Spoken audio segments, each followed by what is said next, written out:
Imagine a fortress so secure, it could withstand armies, cannon fire, and centuries of siege. What secrets lie within these impenetrable strongholds? This video uncovers the engineering marvels that defied time, revealing how they shaped the course of human history. Have you ever stood before an ancient castle and wondered how it was built? How could mere hands with simple tools raise walls so high and so thick that they could defy entire armies for centuries? These structures are more than just piles of stone. They are monuments to human ingenuity and fear born from a primal need for safety in a dangerous world. They are puzzles, their secrets locked away in their very foundations. At first glance, we see only their immense size and silent strength. But within their design lies a hidden language of engineering, a story of survival written in rock and mortar, waiting to be deciphered by those who look closely enough. The mystery begins with their seemingly impossible strength. How did they withstand the relentless pounding of siege engines, the fury of cannons, and the slow, grinding passage of time? The answer is not a single trick, but a symphony of clever ideas. Each fortress is a testament to its builder's deep understanding of physics, geography, human psychology. They knew how to turn a landscape into an ally, and an attacker's strength into a weakness. This essay will peel back the layers of these stone behemoths. We will journey back in time to uncover the engineering marvels that made them nearly unconquerable, transforming our view of them from romantic ruins into sophisticated machines of war. The journey to building an impenetrable fortress did not happen overnight. It was a slow, deliberate process of learning, often paid for in blood and rubble. Early fortifications were simple earthworks, wooden palisades, easily burned or breached, but with each failed defense, builders learned. Fire could be countered with stone. A simple, straight wall was vulnerable to ladders and rams. This began a grand evolution, a timeline of innovation. Wonder at a new weapon gave way to a brilliant defensive design. The first major leap, widespread adoption of stone. Stone walls did not burn and could withstand far more punishment than wood. But stone alone wasn't enough. Shape mattered as much as material. They moved from square towers to round towers. Round towers offered a panoramic view for archers and presented a glancing surface to projectiles, causing them to skim off rather than strike with full force. Threats grew more complex. Defending a long curtain wall, add projecting towers, bastions. From these towers, defenders could fire arrows or drop stones not just forward, but sideways along the wall. Overlapping fields of fire, enfilade, left no safe place at the base. The most dangerous place for an enemy was right next to their objective. The fortress became an active predator. The greatest revelation, layered defense, defense in depth. A series of obstacles replaced a single wall. Our first case study is Crac des Chevaliers, a crusader castle in modern-day Syria. Completed in its final form in the 13th century, it is a perfect example of defense in depth. Perched on a steep hill, its first line of defense was the terrain itself. Attackers had to make a difficult, uphill approach. Two massive concentric walls formed the castle, creating a castle within a castle.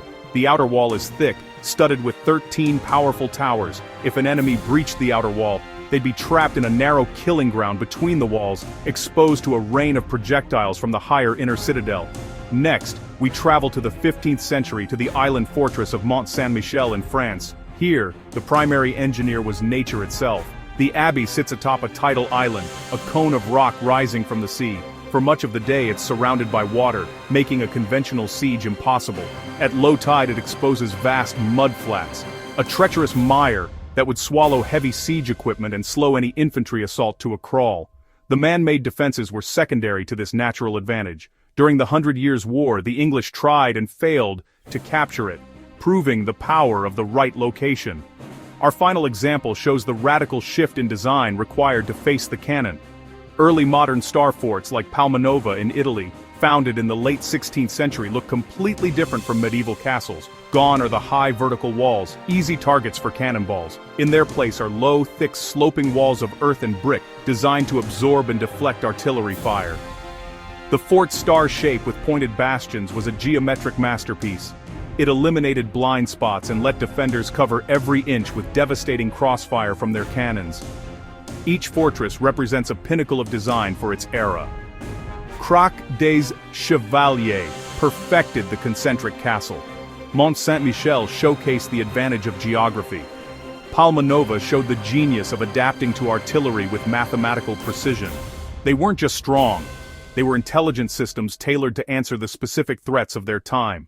The story of fortress design is a relentless arms race, a continuous dialogue between attack and defense. For every new weapon, a new wall was conceived. In the early days of siege warfare, the primary threats were climbing, ramming, undermining. Ladders were countered by sheer height and, overhanging battlements called machicolations, from which defenders could drop rocks, from which defenders could drop boiling liquids. Battering rams, which could splinter wooden gates, were met with iron-reinforced doors and multiple portcullises. To stop miners from tunneling under a wall, builders laid foundations deep into solid rock or built water-filled moats. The arrival of the trebuchet in the 12th century changed the game. This powerful catapult could hurl massive stones over long distances, shattering the tops of walls. In response, fortress walls grew even thicker. Builders began adding layers of packed earth and rubble inside the stone facings to absorb the shock of impact. Towers became stockier and more rounded to better deflect the incoming projectiles. This era saw the perfection of the concentric castle, like Crac des Chevaliers, where the outer wall would absorb the initial bombardment, protecting the taller, more critical inner sanctum where the defenders could command the field. The true revolution, however, came with the widespread use of gunpowder and cannons in the 15th century. The tall, proud walls of a medieval castle, once a symbol of strength, were now a liability, a perfect, stationary target for cannonballs. A cannonball hitting a flat vertical stone wall would transfer its full energy, cracking and shattering the masonry. This new threat prompted a complete rethinking of fortification. The answer was the Tres Italienne, or Star Fort. Its architects understood that angles were the key to survival. The sloping, earthen banks, known as glacis, would force cannonballs to strike at a shallow angle, causing many to ricochet harmlessly into the sky. The star-shaped bastions were the offensive component of this new defensive philosophy. The historical impact of these great fortresses extends far beyond the battles they won or lost. They were anchors of power, shaping the political landscapes and shaping the social landscapes of their time. A well-placed fortress like Mont Saint-Michel could secure a king's claim over a contested region, serving as a permanent symbol of his authority and a base for his armies. They were also economic engines. Towns and cities grew in the shadow of their walls, where merchants and artisans could find safety. The control of a key fortress often meant control of vital trade routes, allowing rulers to levy taxes and accumulate vast wealth, which in turn funded more armies and more fortresses. These structures fundamentally altered the nature of warfare.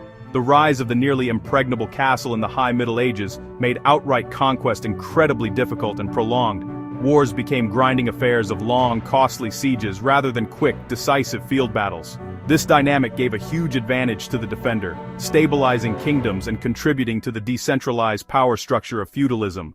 Conversely, the arrival of the cannon and the new artillery-proof fortifications that followed tipped the balance back. Monarchs who could afford to build and equip modern armies with cannons could now subdue rebellious nobles, helping to centralize power and forge the nation-states of modern Europe. Today, these fortresses no longer bristle with soldiers, but their influence endures. They stand as powerful records of human history, their stones carrying the memory of past conflicts, ambitions, and fears. They are open-air classrooms that teach us about technology, strategy, and the evolution of society. Walking their ramparts, we connect with a past that feels both alien and familiar. We see the very human desire for security made manifest in stone and earth. They are a physical timeline of innovation, showing how humanity has always responded to new challenges with creativity and resilience, a lesson as relevant today as it was 500 years ago. What then can we learn from these silent stone giants? They teach us that the strongest defenses are not brute force, but intelligent design. They show that resilience comes from adaptation, from understanding the threat and evolving to meet it. The builders of these fortresses used the simple principles of location, material, and geometry to achieve the extraordinary. Their work outlasted the kings who commissioned them and the empires they defended. A wall is not just a collection of stones, it is an idea, a strategy, and a story. These great fortresses still stand, their voices echoing in the wind, reminding us that the deepest strength is built to last. If you enjoyed exploring the world's most impenetrable fortresses, subscribe for more deep dives into the engineering that shaped history. Thanks for watching.